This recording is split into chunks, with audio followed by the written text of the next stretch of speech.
নিজেকে জান্নাতি মানুষ হিসেবে গড়ার জন্য বহু কাজ আছে। আজকে আমরা 5টা কাজ বলছি, ইনশাআল্লাহ পরের দার্সগুলোতে আরো কাজগুলো আসবে ইনশাআল্লাহ। এই 5টা কাজকে আমরা ইহতেমাম করব ইনশাআল্লাহ। কি করব মানে কি, মানে যত্নশীল হব, যত্নের সাথে আদায় করব, মানে খুব কেয়ারফুল থাকবে 5টা কাজের বিষয়। ঠিক আছে, কোনো অবস্থায় যেন 5টা ছুটে না যায়, কোন অবস্থায় যেন এগুলো ছুটে না যায়।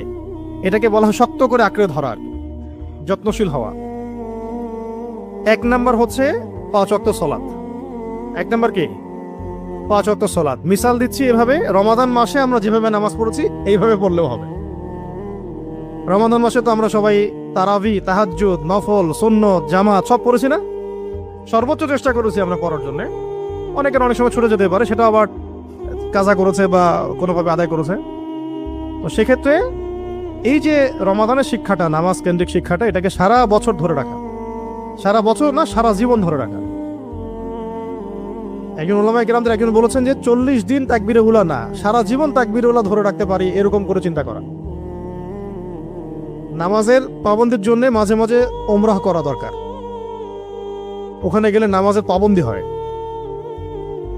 এবং নামাজ উপলব্ধি করা যায়, অনুভব করা যায়, ফিল করা যায়। নামাজ তো আসছেই ওই বাইতুল্লাহ থেকে, মক্কা মদিনা থেকে আসে না? ওখানে গেলে নামাজকে ফিল করা যায়। এটা আসলে ভাষায় প্রকাশ করতে পারবো না। এটা আমি পরামর্শ দিলাম, যদি কারো সামর্থ্য থাকে এবং ইলমে, আমলে, দৃঢ়তায়, ধারাবাহিকতায় ঘাটতি দেখা যাচ্ছে, তাহলে ওমরা করে আসলে ভালো হয়। পুরো নিজের সব মানে ভিতরের যে হতাশাগুলো, অলসতাগুলো, গাফেলতিগুলো সব চলে যাবে ইনশাআল্লাহ। নিজেকে ফিল করা যায় যে খুব মুনাওয়ার মনে হচ্ছে, আলোকিত মনে হচ্ছে, গুনাহমুক্ত মনে হচ্ছে।